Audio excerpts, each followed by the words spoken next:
foi o desenvolvimento da revisão? Foi tranquilo? Teve questões em específicos que vocês tiveram mais dúvidas para a gente dar maior ênfase aí na nossa correção? Quero saber isso aí de vocês.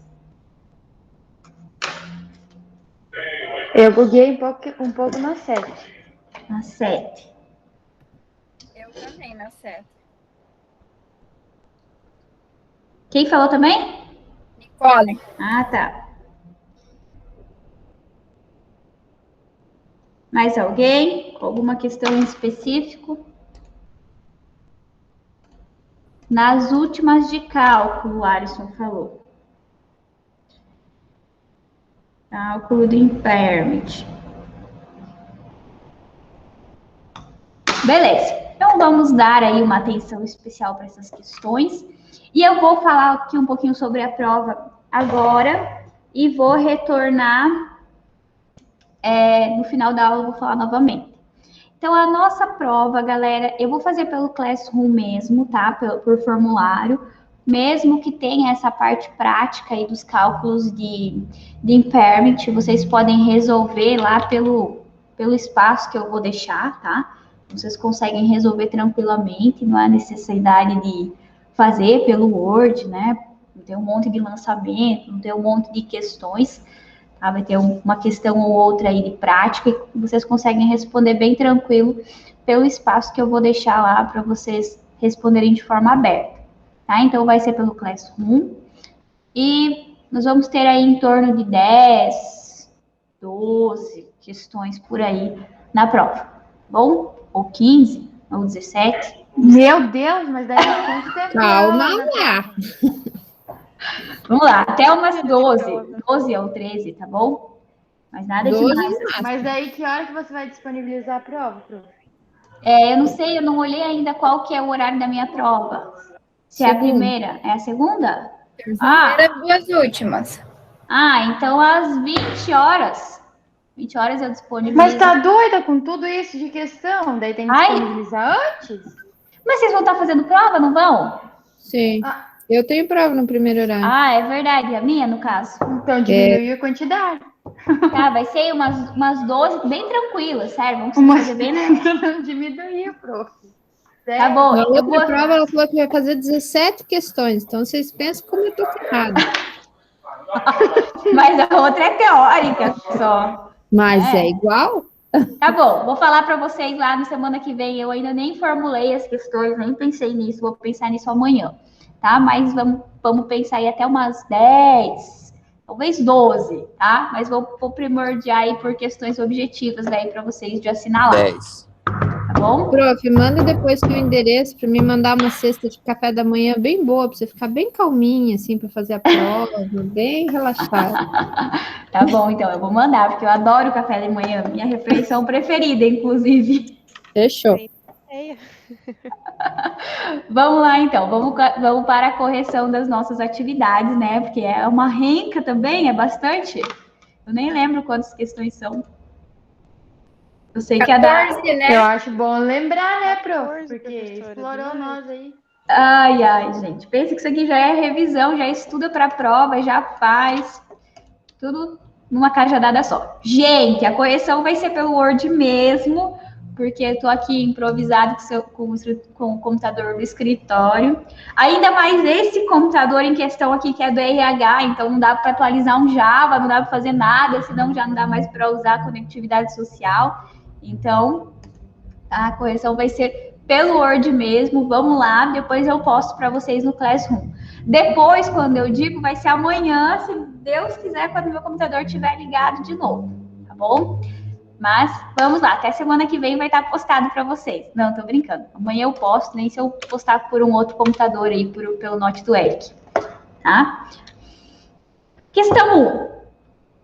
Conceitue e caracterize ações ordinárias. Então, vamos lembrar o que são. Cadê o meu negocinho aqui? Vamos retornar e relembrar o que são as ações ordinárias de uma empresa. As ações ordinárias são aquelas que dão a quem a detém, né, o investidor que a detém, direito a voto, tá? Esse direito de voto, ele refere-se a um direito, por exemplo, de dono da empresa, né? De um acionista, a gente sempre fala de um acionista quase que majoritário aí da organização, porque se eu tenho uma ação ordinária, ela já me dá direito de participar das assembleias gerais e contribuir com voto em relação a questões da administração, enfim, né? Conselho da administração, neste sentido, tá? Então, as ações ordinárias são aquelas que dão direito a voto daqueles que o detêm. E mais do que isso, se eu possuir mais do que 50% das ações ordinárias da empresa, eu me torno dono daquela organização, tá? Me torno acionista majoritário daquela organização. Beleza? 2. Quais são as características da sociedade por ação de capital aberto? E como ela se difere da sociedade por ação de capital fechado? Então, a gente viu que as sociedades por ações, elas são sociedades de ações e não de pessoas. Essas sociedades têm atos constitutivos diferentes das demais sociedades que nós conhecemos, que tem, por exemplo, o contrato social, que quem delibera sobre os assuntos da empresa, sobre investimento ou não, sobre captação de recurso ou não, sobre compra ou não de determinado bem, sobre produção ou não de determinado bem, enfim, todas as discussões em relação à empresa, quem delibera sobre isso em uma sociedade comum são os sócios, né? Os sócios administradores da organização. Quando a gente trata de sociedade anônima, o ato constitutivo dela é o estatuto social. E quem delibera sobre todas essas operações, questões da organização financeira, operacional, econômica, é a Assembleia Geral, tá? Então, aí, primeira coisa, diferenciar sociedades anônimas das sociedades comuns. Depois disso, nós temos duas modalidades de sociedades anônimas, a de capital aberto e a de capital fechado. A sociedade de capital aberto, ela capta recursos financeiros por meio do mercado imobiliário, ou seja, por meio da Bolsa de Valores. Então, eu, a Tauana, a Nicole, o William, enfim, né? Podemos investir, por exemplo, em uma organização que nós achamos que a ação está baixa agora, mas que tem propensão dela crescer, investimos lá um tanto de dinheiro e nos tornamos investidores dessa organização, pensando que essa empresa vai se desenvolver, vai crescer e eu vou lucrar com essas ações que eu adquiri com preço menor. Então, as empresas de capital aberto captam recursos neste sentido, tá? Então, captam recursos por meio do mercado imobiliário. Como isso? Já que ela capta recursos financeiros, né, dinheiro que um pequeno investidor tem guardado e que quer fazer ele ter mais rendimentos em um menor tempo, em um curto período de tempo, ela coloca em xeque as finanças desse pequeno investidor. Com isso, a CVM, que é a Comissão de Valores Mobiliários, ela fiscaliza e normatiza as sociedades anônimas de forma geral, em especial a sociedade anônima de capital aberto. Ela fiscaliza de que maneira? A sociedade anônima de capital aberto precisa mandar trimestralmente para a CVM as demonstrações financeiras, o parecer da auditoria e o parecer da administração, para a CVM analisar se essa organização ela está se mantendo coerente, se realmente não está acontecendo nada de muito extraordinário, de estranho, alguma estratégia aí para determinar falência concordata e não pagar passivos, né, não pagar algumas obrigações, ou ter um prazo maior, condições melhores para pagar esses passivos, enfim, tá? Para que isso não prejudique o pequeno investidor, especialmente neste sentido, não prejudicar o pequeno investidor. Oi, Tati, nem tinha te visto. Boa noite. Oi, prof, boa noite. Desculpa a demora, mas agora o Matheus está entrando já também. Imagina. Continuamos aqui. Então, essa é a característica da nossa sociedade anônima de capital aberto. Ela tem algumas obrigações com a CVM maiores do que a de capital fechado, mas é exatamente por causa desta característica, a característica de captar informações, captar recursos financeiros por meio do mercado imobiliário de pequenos investidores, que somos nós, tá? Pessoas que vamos lá deixar o nosso dinheiro render lá com o intuito de ter maiores rendimentos. A sociedade anônima de capital fechado, ela tem aí o seu desenvolvimento igual à sociedade anônima de capital aberto. Porém, como ela não capta recursos por meio do mercado imobiliário, por meio da Bolsa de Valores, ela precisa prestar informações para a CVM apenas uma vez ao ano, tá? Porque ela não está colocando em xeque finanças do pequeno investidor, tá? Então, como que ela capta recursos financeiros? Geralmente, grandes investidores. Então, as sociedades anônimas de capital fechado, elas desenvolvem todo um projeto de uma organização, um projeto piloto, né? Fazem propensão aí de despesas, propensão de investimentos, de desenvolvimento dessa organização, de crescimento. E depois elas demonstram isso para investidores específicos que já trabalham na área, ou que investem nesse tipo de organização, tá? Então captam aí de maiores investidores, pessoas que, né, têm as suas atividades voltadas a esse tipo de investimento. E não trabalham aí com pequenos investidores como nós, por exemplo. Por isso que elas prestam menos informação à CVM, tá? Apenas anualmente elas têm a obrigação de elaborar, desenvolver aí todas as obrigações, as demonstrações financeiras delas e publicar isso para a CVM, tá? Para a CVM analisar essa sociedade de capital fechado. Próxima. 3. Referente às sociedades anônimas, assinale a opção correta. Responsabilidade dos sócios, em caso de endividamento, será até o montante do seu capital social e patrimônio pessoal. Não. Nas sociedades anônimas, não existe capital social do sócio. São as ações que estão em posse do acionista, do investidor, tá? E cada acionista, cada investidor vai responder até o montante de suas ações. Com mais nada, não mistura patrimônio do acionista com o patrimônio da empresa, tá? Cada acionista, ele vai responder pelo risco das ações que eles têm. Se crescer, ótimo. Se decair, se perder, se liquidar a empresa e perder valor das ações, este é o risco desse sócio, até o montante das suas ações, mais nada. B. O capital social é dividido em cotas.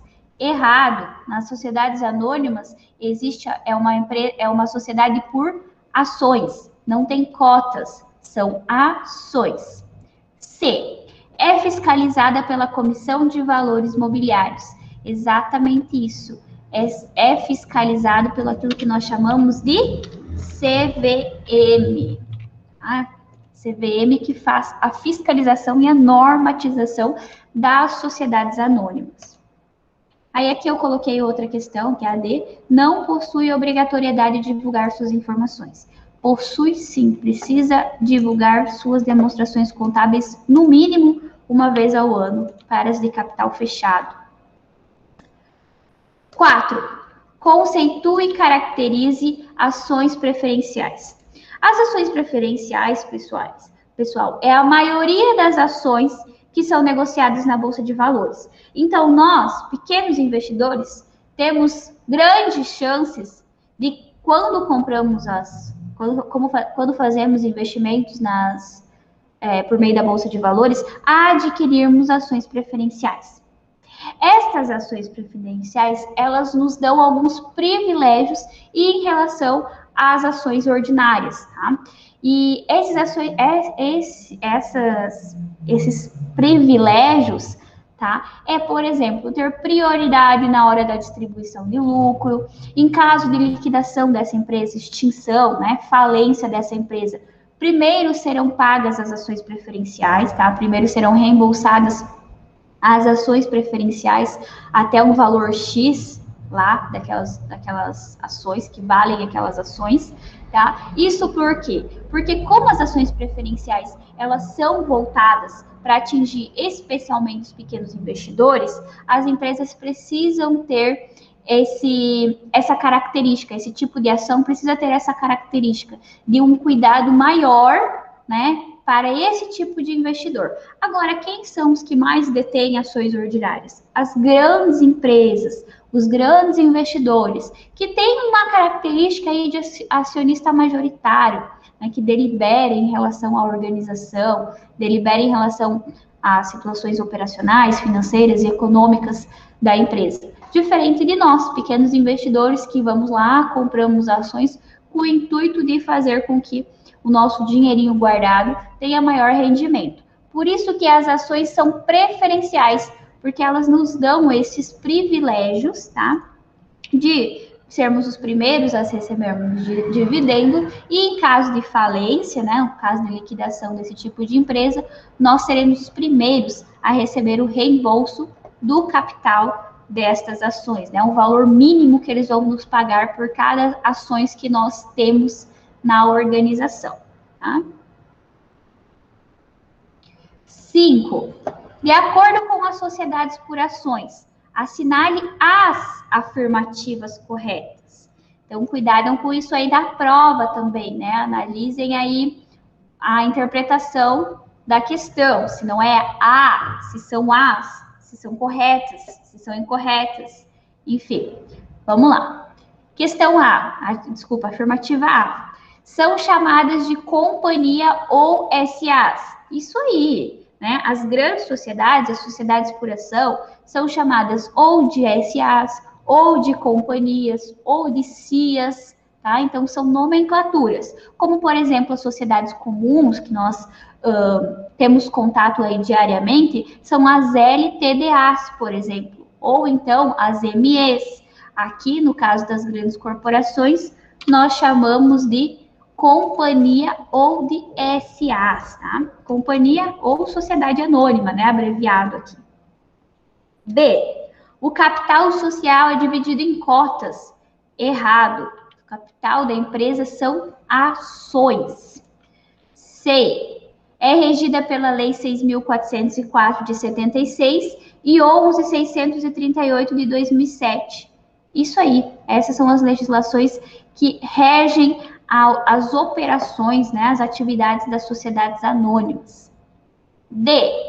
Obrigatoriedade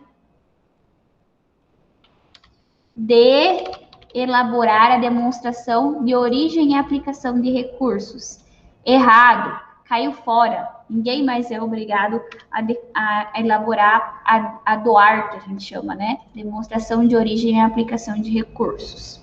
E por fim, a E, responsabilidade de cada acionista, isso aí, vai até o montante de suas ações, exatamente.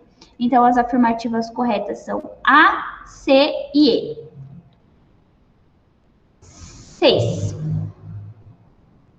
Explique com suas palavras quais foram as principais mudanças para as companhias de capital aberto com o vigor da Lei 11.638 de 2007. Então, as principais mudanças que houveram para as sociedades anônimas foram as seguintes. Elas se tornaram obrigadas a elaborar e divulgar a demonstração do valor adicionado, tá? Ou que nós chamamos de DVA. Vou até colocar aqui, em letra maiúscula, tá? A DVA. E deixou de ser obrigatório o desenvolvimento, a elaboração da DOAR, que é a demonstração da origem e aplicação de recursos, tá? Então, essas foram as duas mudanças aí em relação às sociedades anônimas, diretamente para as sociedades anônimas. A 7, então, que vocês expressaram aí que tiveram mais dificuldade para desenvolver. A 7 está relacionada com o nosso último conteúdo, que são os investimentos em coligadas e em controladas. Tá? Então, vamos lembrar primeiro o que é uma coligada e o que é uma controlada. Eu tenho uma coligada quando eu sou investidora, né?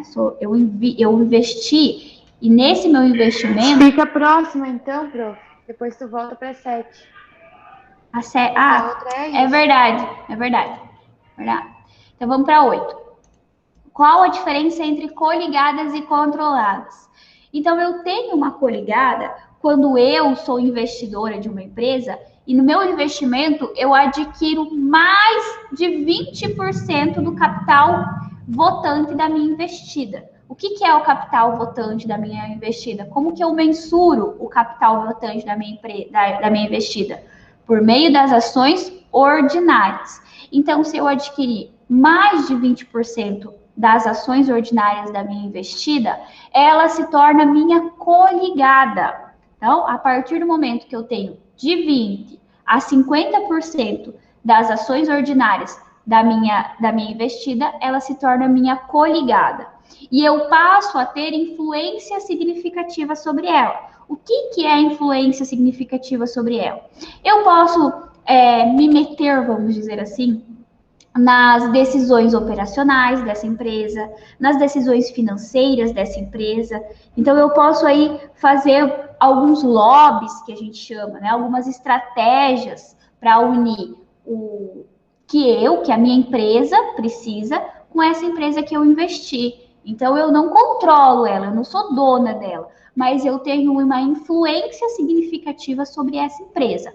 E como eu presumo essa influência significativa? Quando eu deter de 20% a 50% do capital votante da minha investida, ela se torna minha coligada. E eu passo a ter influência significativa sobre a minha coligada, tá? E quando é que eu tenho uma controlada? Quando eu controlo uma organização, é a partir do momento que eu adquiro, que eu detenho 50% mais um do capital votante da minha investida.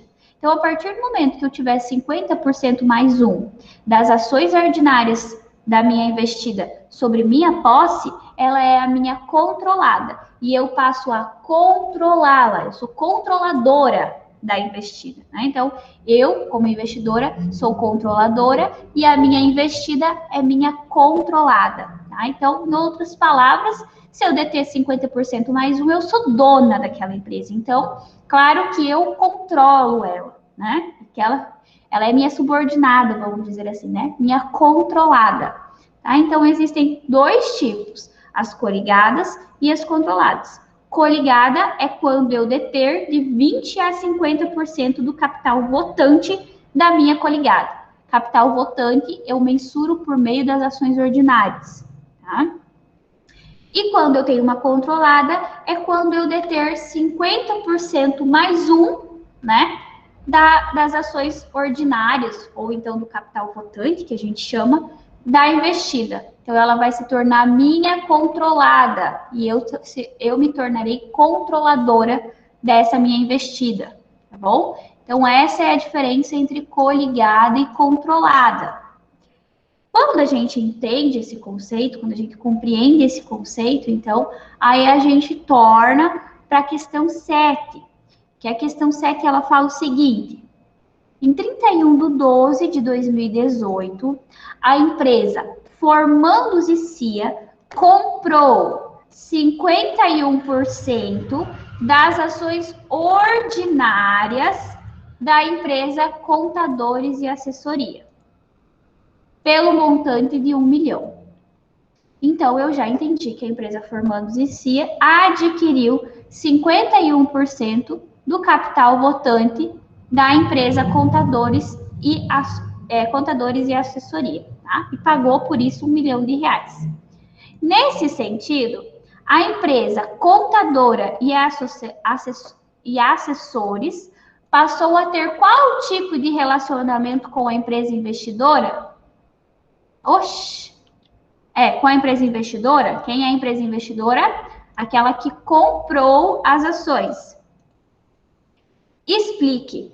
Então, se a contadora e a assessoria, ela vendeu 51% das suas ações, ela foi a investida, certo? E quem comprou é sua investidora. Como eu sei que ela comprou mais de 50% das ações ordinárias, então a empresa Formandos e Cia controla a empresa Contadores e Assessoria. Portanto, a empresa Contadores e Assessoria passou a ser sua controlada, tá? Então, pessoal, como que vocês vão analisar essas questões? Sempre se apeguem pela porcentagem de ações. Se for ações ordinárias, vocês vão entender, né? Ações ordinárias, ou quando derem informação do tipo, o capital votante da empresa, capital que dá direito a voto, é a mesma coisa que ações ordinárias. Então, nesse caso, se a Formando comprou 51% das ações ordinárias da empresa Contadores e Assessoria, a empresa Contadores e Assessoria passou a ser a sua controlada. E a Formandos e CIA passou a controlar essa outra organização. Então, a empresa A comprou a empresa B, em outras palavras, né? Ela controla a empresa B e, por consequente, a empresa B é sua controlada. Então, sempre nós temos que trabalhar com a visão de investidora e investida, tá? A investidora é aquela que detém, que adquire as ações, e a investida é aquela que recebe o dinheiro, né? Para eu deter essas ações, eu vou injetar lá um tanto de capital, vou injetar um tanto de dinheiro nessa empresa. Ficou mais fácil aí, pessoal? Sim. Todo mundo? Quem falou? Acho que antes falou o Alisson, o William, a Tauana. Deu para entender melhor. Alguém ficou com dúvida ainda em relação a 7?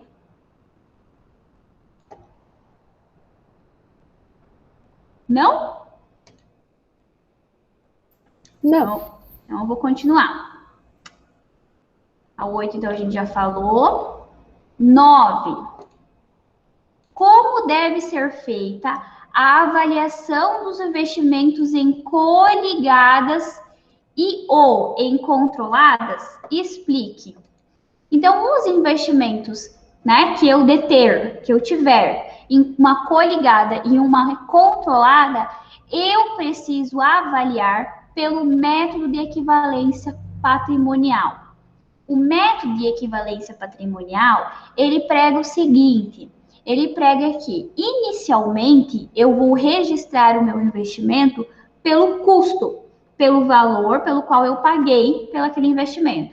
Então, eu adquiri lá 30% das ações ordinárias da Coca-Cola e paguei 2 milhões por aquele investimento. Então, eu vou registrar inicialmente esse meu investimento em uma coligada, né, porque foram 30%, pelo valor de 2 milhões. E depois eu vou ajustar, tá, esse investimento ao passo que acontecer mutações no patrimônio líquido da minha investida. Gente, percebam, os investimentos em coligadas e controladas são grandes investimentos. São como investimentos de sócio em uma outra empresa. Uma empresa adquire parte de outra, tá? Então, por meio do que eu sei, eu como sócia vou medir o meu investimento, vou medir a minha parte do meu investimento, por meio do meu patrimônio líquido. E é da mesma forma que acontece aqui no método de equivalência patrimonial. Toda vez que houver uma mutação do patrimônio líquido da minha investida, tanto para mais quanto para menos, aí eu vou fazer uma variação do meu investimento, né, da minha coligada ou da minha controlada. E vou tomar a parte que me cabe dessa mutação que houve.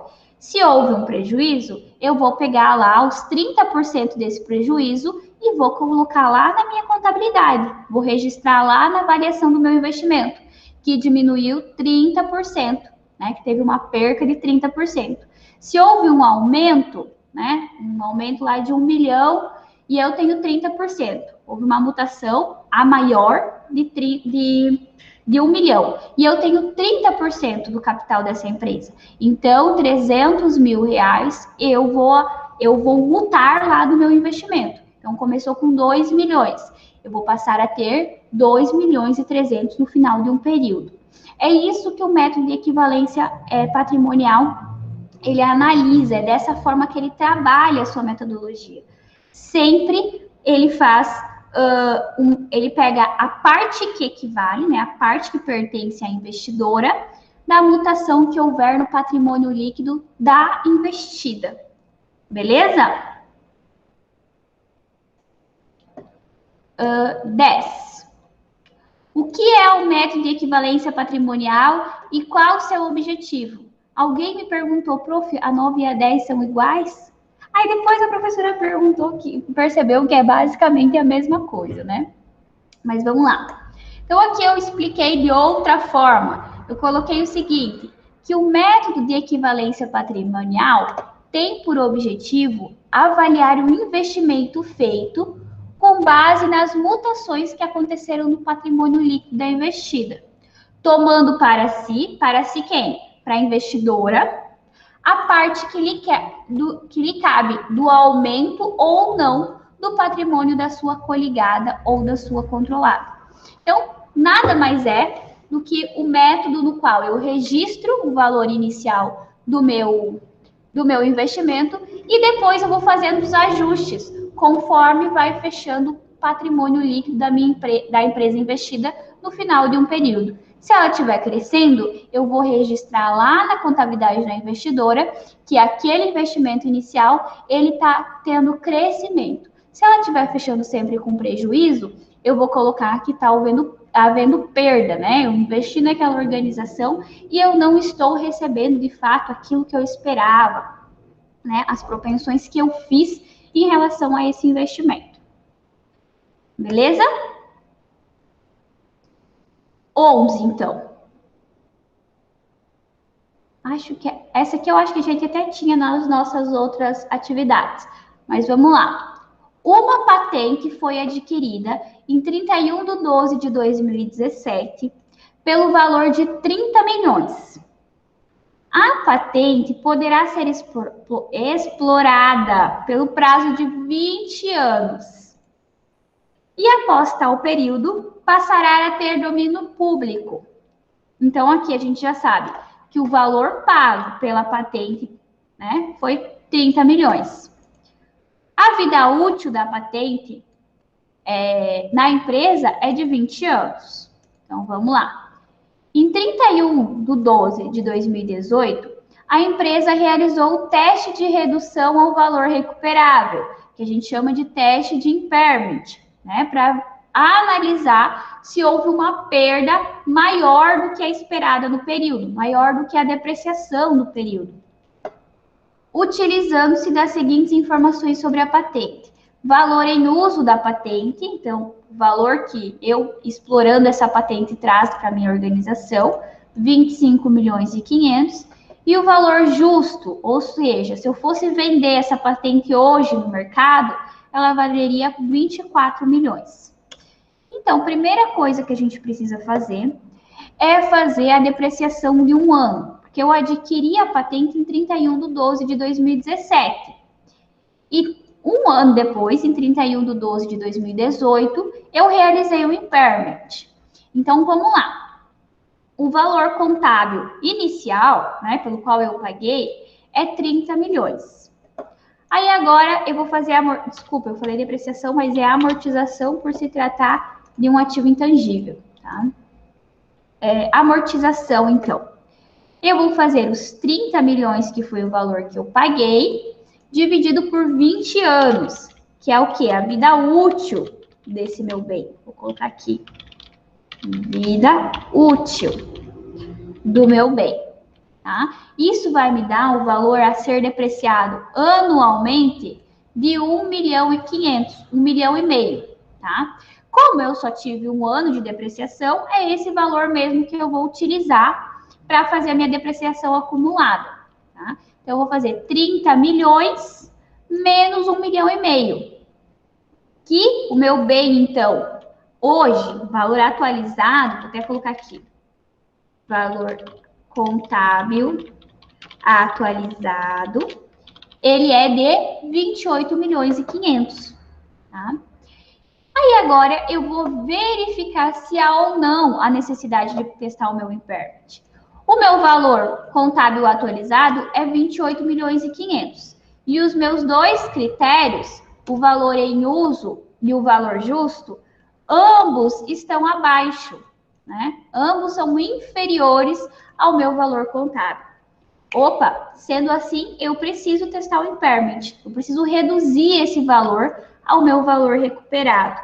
Então, o que eu vou fazer? Eu vou utilizar como base para fazer o impairment o maior valor entre os dois critérios. Então, eu vou utilizar o valor em uso, tá? Aí eu vou testar o impairment. O impairment eu vou fazer, então, o valor contábil, né? 28.500.000, menos o valor em uso, tá? Que é o maior valor entre os dois critérios. Eu vou ter uma perda por desvalorização de 3 milhões. Então, o valor daquele meu bem, daquela minha patente, vai passar a ser na contabilidade 25.500.000, tá? Vamos ler as afirmativas aí, então. A. Reconheceu uma despesa de amortização de 1,5 milhão, exatamente, e uma perda por desvalorização no valor de 3 milhões. Isso aí, foi exatamente isso que aconteceu na nossa contabilidade, na nossa operação. Então, a resposta correta é a A. Tranquilo? A 11 aqui, pessoal?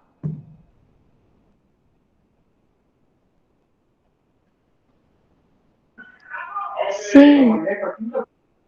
Então, beleza. Vamos continuar, então. 12. De acordo com a NBCTG 01, ou seja, CPC 01, né, que prega sobre o impairment, a companhia GIFSA possui em seu ativo imobilizado uma máquina que, com o passar do tempo, verificou-se perda do valor do mercado e também do seu desempenho econômico. Diante disso, decidiu-se calcular o valor da possível redução ao valor recuperável desse ativo, de acordo com os seguintes dados. O valor contábil da máquina é de 425 mil. Tá? O valor em uso da máquina é de R$ 414.800. O valor justo da máquina é 415 mil. E ainda, ele tem um gasto para colocar essa máquina à venda. Então, ele tem uma despesa com essa venda de 35 mil reais. Então, aqui, ó, aonde que está a pegadinha desse exercício? Nós temos dois critérios para comparar com o valor contábil, tá? E quais são esses dois critérios? O meu valor em uso e o meu valor justo líquido das despesas de venda. Então, é o valor líquido, aquilo que vai sobrar limpo para mim. Sendo assim, para eu calcular o meu valor justo líquido das despesas de venda, eu vou fazer o seguinte: 415 mil, que é o valor que o bem vale no mercado, menos as despesas de venda, tá?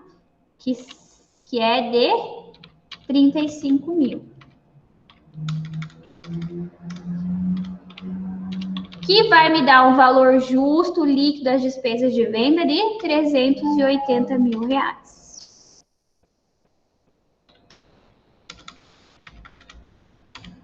Então, eu tenho dois critérios agora bem definidos, que é o valor justo líquido das despesas de venda, no valor de 380 mil, e o valor em uso, né, da máquina, que é no valor de R$ 414.800. A gente vai comparar esses dois valores para ver se o valor contábil está maior. E de fato está, né? 425 mil é maior do que o valor de uso e o valor justo líquido das despesas de venda. Então, é necessário testar o impairment para essa máquina. De que forma que a gente vai testar o impairment, então? Nós vamos pegar o valor contábil, que é de 425 mil, menos o valor em uso. Por que o valor em uso? Porque ele é o maior valor entre os dois critérios, né? Então, menos os 414.800, que é o meu valor em uso. A empresa vai ter uma perda de quanto? 10.200?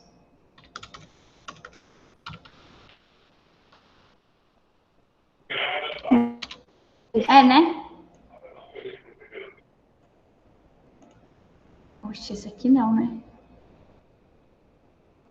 Isso, prof, tá certo. Então tá, então a minha empresa vai ter uma perda de 10.200. Então, neste caso, a perda por desvalorização a ser reconhecida é de B. 10.200. Então, pessoal, fiquem de olho nessas questões, tá? Valor justo da máquina não é suficiente. É valor justo líquido das despesas de venda. Tá? Cuidado com as pegadinhas aí. Tem esses critérios que nós precisamos seguir. Por fim, a 13 é a última? Não. Quase por fim, né? A penúltima, a 13.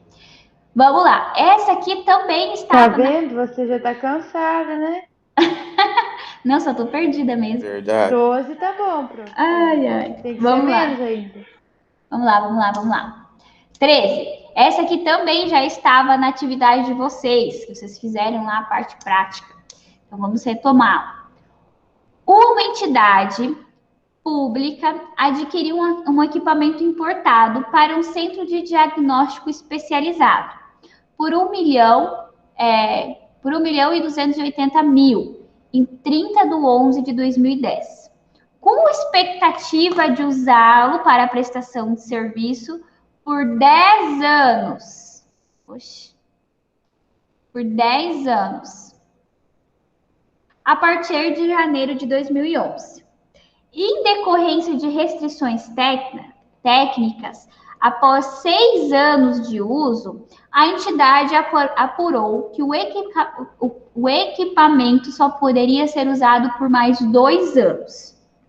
E o valor de uso obtido a partir do fluxo de caixa descontado, valor de uso, então, 400 mil, seria o valor da máquina usando na empresa.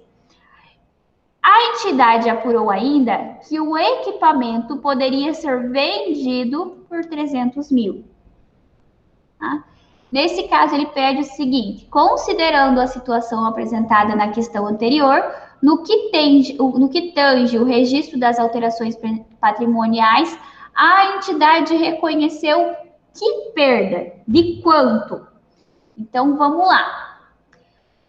O valor contábil da máquina, ele é de 1.280.000. Então, a primeira coisa que a gente vai fazer é fazer a depreciação acumulada referente aos 6 anos de uso. Eu só deprecio o tanto de tempo que eu usei. Se ali no meu enunciado tá me dando uma informação de que ele pode ser usado por mais 2 anos, depois que passar esse período, depois que eu usar esses 10 anos, aí eu vou calcular a depreciação sobre a máquina, né, neste período que eu estiver utilizando. Mas eu nunca calculo depreciação antes do tempo, né? Tipo, vamos dizer assim, mais do que o tempo de uso. Não, eu só deprecio o tempo que eu já usei o determinado bem, tá? Então, são apenas 6 anos. Então, vamos lá. 1.200.000 dividido por... Deixa eu pegar aqui. Dividido por 10 anos, que é a vida útil do bem. Igual a 180 mil é a depreciação anual desse bem. Vezes 6 anos, que foi o tempo que a gente utilizou o bem na organização. Então, teve uma depreciação acumulada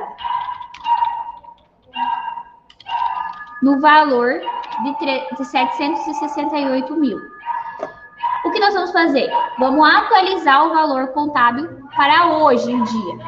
Valor contábil, então, de 1.280.000, menos a depreciação acumulada de 768 mil. O bem vale, hoje em dia, 512 mil reais. Aí, nós vamos comparar esse valor com os nossos dois critérios. Valor em uso e valor justo, né? O valor que eu vou vender o meu bem se eu fosse colocar ele para venda. Então, neste caso aqui, o maior valor entre os dois critérios, como ambos estão abaixo do valor contábil, é o valor em uso, 400 mil reais. Então, é esse valor que nós vamos utilizar para calcular a perda, para calcular o impairment. Aí, vamos lá, então, calcular o impairment. Valor contábil atualizado de 512 mil, menos o valor em uso de 400 mil reais. Então, a empresa reconheceu uma perda de 112 mil, tá? Desse bem, perda por desvalorização. Feito isso, nós vamos analisar as nossas questões. Nossas afirmativas, desculpa. A. Deve-se reconhecer uma perda de 162 mil reais. Não, nada a ver. B. Deve-se reconhecer uma perda de 212 mil reais. Também não, nada a ver. Não deve reconhecer perda, pois o valor contábil é igual ao valor recuperável. Não, não é igual. O valor contábil é 512 e o valor recuperado, então, seria 400 mil, né? O maior valor entre os dois critérios. A resposta correta, então, é a resposta D, que fala o seguinte: deve reconhecer uma perda de 112 mil reais, tá? Tranquilo, galera?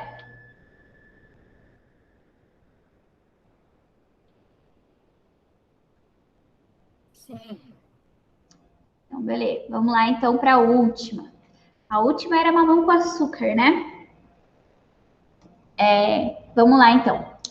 A CIA Investidora apresentou em seu balanço patrimonial em 31/12/2017 um ativo intangível com vida útil indefinida, registrado pelo valor contábil de 750 mil, o qual era composto pelos seguintes valores.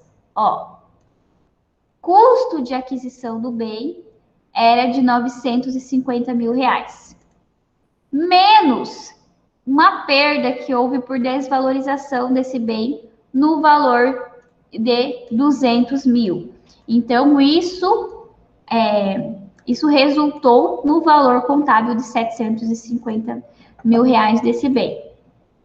Aí, em 31/12/2018, a empresa realizou o teste de recuperabilidade, ou seja, o teste de impairment, para este ativo intangível, e obteve as seguintes informações.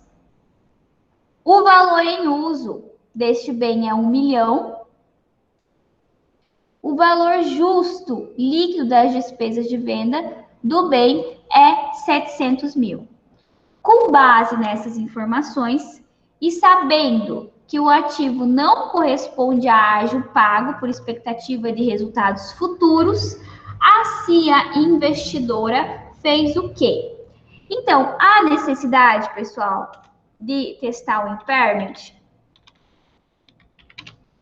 Se o meu valor contábil é de 750 mil e os meus valores, o valor em uso é de 1 milhão, sendo assim, se o meu valor em uso é de 1 milhão, ele é superior ao meu valor contábil, né?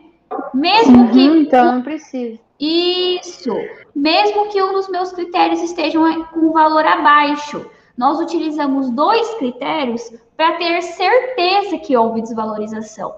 Então, ambos os critérios precisam estar com valor abaixo do valor contábil para daí nós testarmos impairment. Se um tiver maior ou igual, não há necessidade de testar impairment. Lembrem sempre disso, tá? Outra coisa. O impairment, ele é obrigado ser testado, né? Tem obrigatoriedade de testar em ativos intangíveis anualmente, e independente desses ativos intangíveis mostrarem ou não que houve desvalorização, tá? Então, ativos intangíveis devem testar impairment anualmente, né? Analisar se há necessidade do impairment. Já ativos imobilizados, a gente sempre vai testar o impairment se houver alguma informação, se houver alguma situação que nós percebemos que aquele bem ele perdeu um valor maior do que deveria perder no período. Aí nós vamos testar impairment, tá? Não é obrigatório todo ano testar o impairment sobre os bens imobilizados, os bens tangíveis, apenas sobre os bens intangíveis, tá? Recadinho aí, porque pode ser que caia uma questão assim na prova. Então, Peraí, repete. Anualmente é preciso testar os impairments obrigatoriamente para ativos intangíveis, tá? Então, ativo intangível, independente se ele mostrou desvalorização ou não, eu vou testar o impairment para ver se houve ou não a desvalorização. Já os ativos tangíveis, né, lá dos nossos imobilizados, eu só vou testar o impairment se eu perceber que houve uma desvalorização daquele bem maior dentro de um período, maior do que nós imaginávamos, ou seja, maior do que a depreciação dentro do período. Senão, eu não tenho obrigatoriedade de testar impairment em todos os bens para ver se houve ou não desvalorização, tá? Apenas bens intangíveis são obrigados a testar impairment anualmente. Então, aqui para responder a 14 e nós finalizarmos, a resposta correta vai ser a seguinte. Manteve o valor no ativo de 750 mil reais. Isso aí mesmo, manteve o bem pelo valor de 750 mil reais. Não houve necessidade de testar o impairment. Beleza, galera? Beleza. Beleza. Tranquilo aí para todo mundo?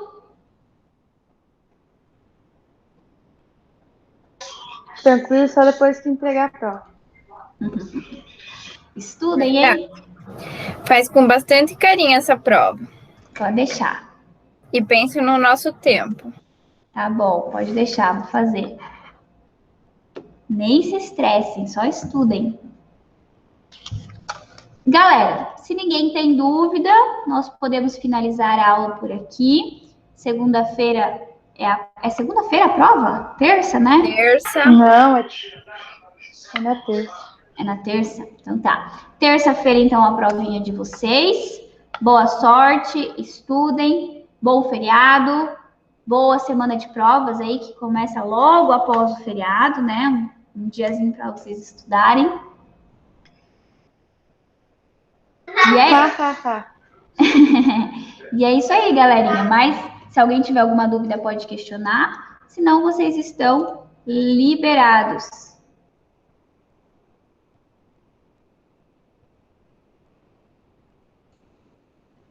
Tranquilo pela minha parte. Boa noite, prof. Boa noite, prof. Boa noite, galera. Estudem. Bom feriado. Boa noite, prof. Bom feriado. Até mais. Pra vocês Boa noite, também. prof. Boa Acredito noite. 5 pontinhos lá extra. Continua sendo só um mês. Tchau, boa noite.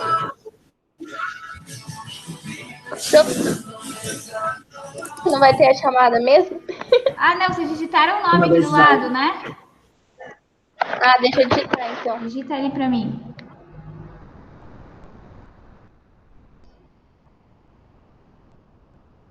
Então, o que eu pedi para você me ajudar, eu esqueci de comentar uma coisa. A Andressa tá sem internet na casa dela. Ela falou que ia ir no cunhado dela e depois ela falou que não deu certo. Não sei se ela teve que voltar para casa ou o quê.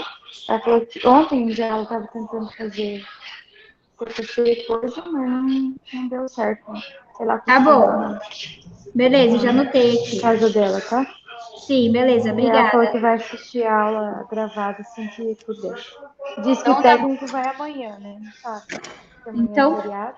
Ah, sim. Então tá, beleza, combinado. Já anotei aqui. Obrigada, Tauana. Nada não. Tchau, boa noite. Tchau, boa noite.